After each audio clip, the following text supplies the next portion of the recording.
Welcome to the Awakening Table. We are Calliope and Petros, and we created this channel as a means to share our experience of going through the dark night of the soul currently, and doing this through open, raw discussion at the dinner table. We do this knowing others are going through it, and we hope sharing our experiences may help you with your journey. If you enjoy our videos and content, please show us some love by hitting like and subscribe and the notification bell to be notified when a new video is out. Thank you. Today we'll be talking about mental and emotional state during dark night of the soul, physical and emotional symptoms, anxiety, paranoia, attachment, pain, illness and sensations, etc. Boy, oh boy, this one's a big one. It's a big one. This is getting right to the painful part of it all. Well, where do we start? The emotional, mental, all of it. The paranoia? The paranoia. Don't want to explain that one. You cop it all, and you cop it all at once. Not one by one, not little bit by little bit. It hits you hard. Yeah.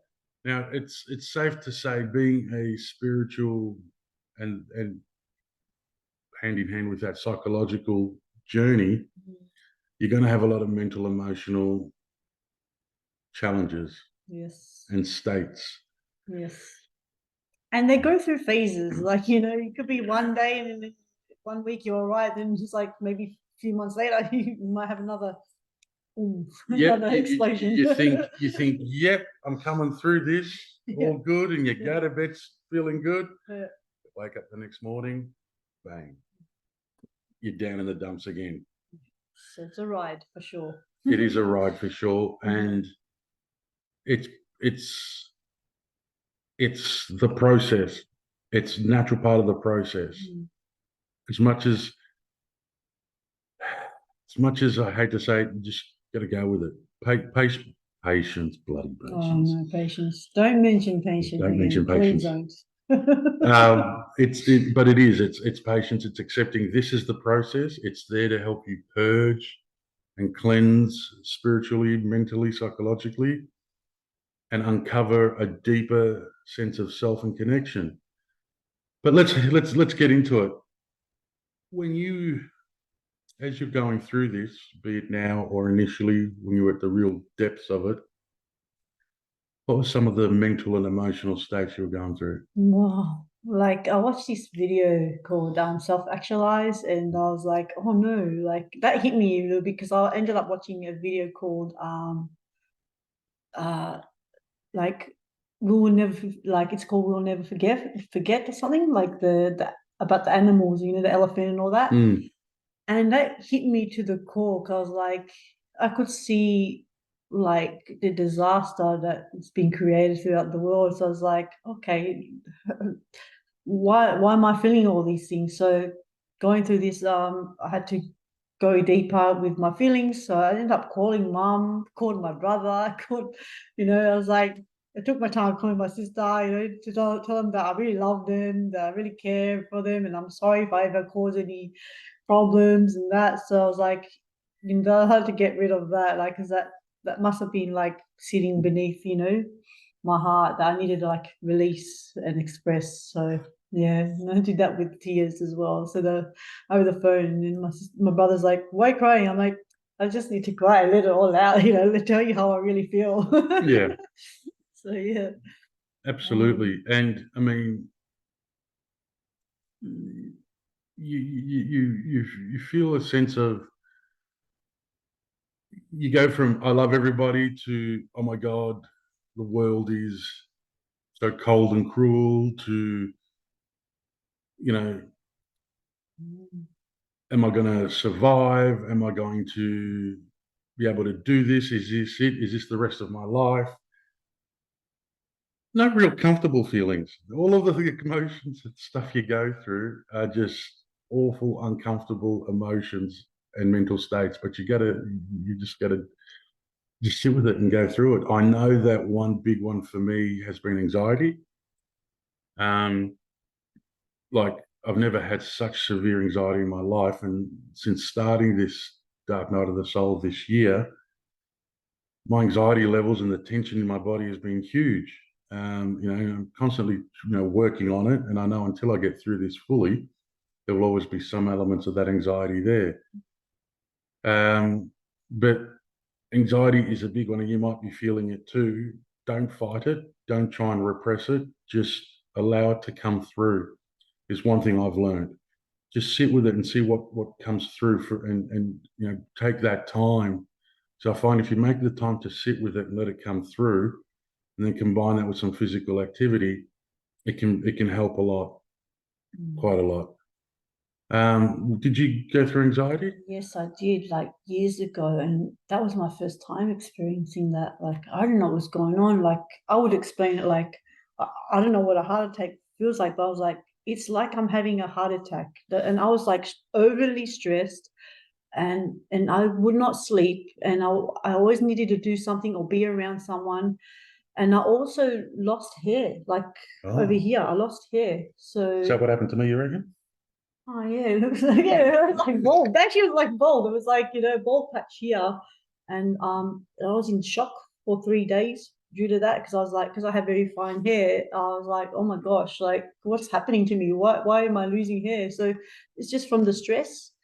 And the only person I would call at the time, luckily, I'm very grateful. Like I called Dad, and I used to go for walks like around the block, like several times, and then I was like, just had to deal with it, and I felt lonely, but I actually love my alone times, which really I don't understand. It's like, but during that anxiety process, that was really tough. So I had to go through it and then deal with it and then take action especially from my hair. Like I took action straight away and sorted that out. It took 3 months for that to grow. Yeah. So yeah. It's interesting you say that you took time to sort your hair out. I've done something similar, not with my hair because I'm not losing any hair, but other physical ailments. It's actually kind of gotten me to become healthier. Not that I was unhealthy per se, but being healthier and attending to some things that I sort of kept putting off, saying I'll get to it one day, one day, one day. And that's part of the paranoia of, oh my God, am I sick? Do I have a terminal illness, this and that? Some paranoia does kick in. The slightest, you feel a pain. Oh my God, is it cancer? Is it this? Is it that? Now, of course, if you have concerns, see a doctor. But chances it's nothing of the sort. It's just the paranoia you feel during the dark night of the soul. One of the things the dark night of the soul does is it makes you hypersensitive to everything. Yeah. You know, Yes, very sensitive. Because, like, for me, I would hear like helicopters. I was like, "What's going on? What does that mean?" Like, and not sleeping. And I would hear all the sounds happening at night, and then getting freaked out about it, and then not sleeping and staying on guard, sort of thing. yeah, Like a soldier.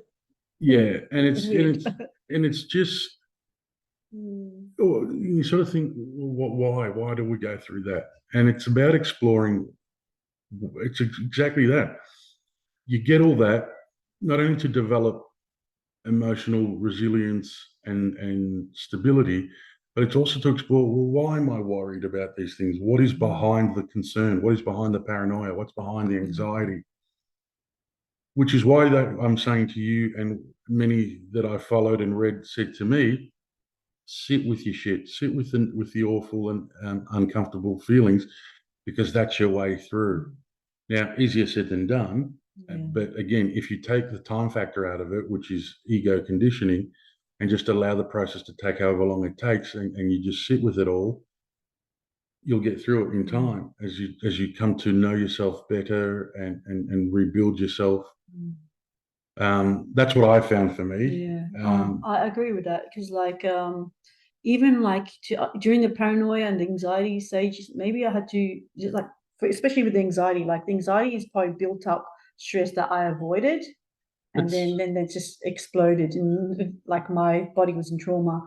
So, and then with the paranoia, it's like, why am I feeling afraid? Why am I feeling alone? Why am I feeling all these emotions? Maybe I should go deeper. Maybe there's a trauma. Maybe something happened to me at a young age, then maybe I have to ask questions, find out from mum, from my dad, maybe don't find out from them, find out what I've been through in life, and ask more questions, and see how I can resolve that problem. Spot on, and I think you say something very important there. The whole purpose of the Dark Night of the Soul is to bring up two things: bring up how we're living falsely and not living our life as authentically as we can. And hand in hand with that, it brings up untreated or repressed or not fully treated trauma. So we've got to face all of that to break through, I guess, to a more better quality, authentic life, more purposeful, meaningful life. And before meaning and purpose can come, we have to resolve all these things. Even if you had purpose and meaning, that might now have expired, and you might be thinking, shit, what am I doing? Where am I going? Who am I? All those existential questions. The answers will come as you do the work, but the work that you need to do first and foremost is heal that trauma. Yeah. Heal the inauthenticity. And it takes time, and give it the time.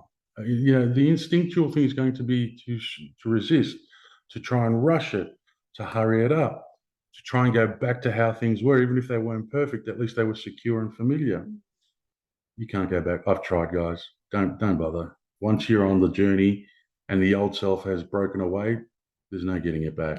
Otherwise, you're going to pass and you're repeating yourself from mistakes that you have, or things that not just mistakes, feelings, anxiety, attachments, pain, illness. Like you're just burying it in the coffin. Like you're not attending to it. And it'll keep coming back to haunt you. You'll keep coming back to this dark night of the soul until you say, you know what? Okay, I'm just going to go through it. Yeah, just go through it. The other thing, from a more physical perspective, I know that there's the physical elements of anxiety. You might get some pain, some restlessness, some nervous tension in the body. You might get some tingling sensations. Did you have some physical symptoms? Yeah, like my hands, like sometimes my finger didn't move. Like and then like I don't know, it was mainly the hands, sometimes back tension. Did you get sick at all? I didn't usually when I did get sick, not like as in like maybe a flu, but there was like a few days, but I really got sick. It was just mainly like headaches and just my muscles. Did you feel tired, lethargic? Yes, tired. I felt tired. That's a common one for me as well. Lethargy, restlessness or nervous tension in the legs. And I've been checked by a doctor. Everything's fine, because always double check if you've got concerns, please. But it's all a symptom of going through this dark night of the soul, because on a both mental, psychological and physical level, it is taxing, and it's ongoing until you get through it. So naturally the body is going to respond in certain ways. This is where I think physical activity, good diet, talking to people, getting out and about rather than sitting with the negative thoughts and brewing in them is important. Yeah, like for me, because I love nature, and I know there was a time where I neglected that for a little bit, took it for granted. So I was like, go for walks. Go, it doesn't bother me going alone. I just like went for walks, hugged a tree, talked to the trees, and then be with myself. Listen to like any of the creeks, or go to lakes, and just hear the sounds of nature. Is like calming and soothing. Or even drive to the beach. Find places that you like going to with nature, especially with nature. I think it's a really good healing. Medicine. It's important to remember that, as difficult and as challenging as it is, you're going through a transition, is what I've come to understand. You're going through a transition, as we've said previously, from the old to the new, but you just haven't found the new yet. And we need to be raw and vulnerable to cleanse and prepare for what's coming, for the good that's coming ahead of us. And the way that happens is by bringing things up that need to be attended to. So the anxiety, the paranoia, the attachment, So long as you don't lose sight of what it's there for, and allow it to overcome you and become an illness at that point, a mental illness, it's you can start to understand and see it as it's something there to serve you. I know it doesn't feel like it. It sucks big time, but it is there for you, not against you. Yeah. Even with attachments, like, is it serving me? Is there a reason why I'm keeping some certain attachments, like it's part of letting go, letting go and starting with the new. So yeah, I mean, it's okay to let go of friends that are maybe not helping through your journey. Or even partners, jobs. Yeah, yeah. Maybe start something brand new, try something different, maybe because you're not happy where you are. Maybe you find doing something else, you might find your purpose, your yeah. For example, I recently went to a backgammon club. Now, I was shown backgammon as a little kid, but I never took it up. I recently started playing and thought, you know what? I'm going to find a backgammon club and join it. And it was great. It was something I'd never done before in the sense of backgammon and backgammon club. And it opened me up to new people, new experiences. And it's great. Just, it helps with the mental and emotional states of, during the dark night of the soul. And it's sometimes it's good to sit with your stuff. Other times it's better to get up and go and do something. You know what's funny, Petra? Sorry to interrupt, but like I remember during like the beginning of it, I was on a scooter with a friend. I was like riding a scooter. I was enjoying full hour of it. I was having so much fun. And then me and my friend had an accident. So I fell over and fractured my knee for 8 weeks. So that was like another experience because I was like, I've never injured myself in this sort of way, and I had to wear a leg brace, and I had to because I live alone, so it's a bit different. I had to learn how to do things with crutches, and I realized oh my gosh, I've taken things for granted, I was like, oh my gosh, I gotta really change my lifestyle sort of thing and appreciate things a little bit more, because I was like, it's not fun. Now I know the feeling of, having that kind of what's the word I'm looking for? Mobility or functionality? Yes, mobility. I was like, yeah, and that was 8 weeks, so it wasn't fun, I must say. But during that time, it helped me reflect on some things too. So yeah. So I guess from that, use this time. If the emotions, the anxiety, the paranoia, are the equivalent of Calliope's fractured knee, use that time to reflect and learn and go inside and inquire. I know it can be a bit tough, it can be scary, but it's only scary because it's, one, unfamiliar at the moment, and B, you've told a story to yourself about what's in there. Once you get in amongst it and start sorting it, it becomes less and less scary, but you've got to start.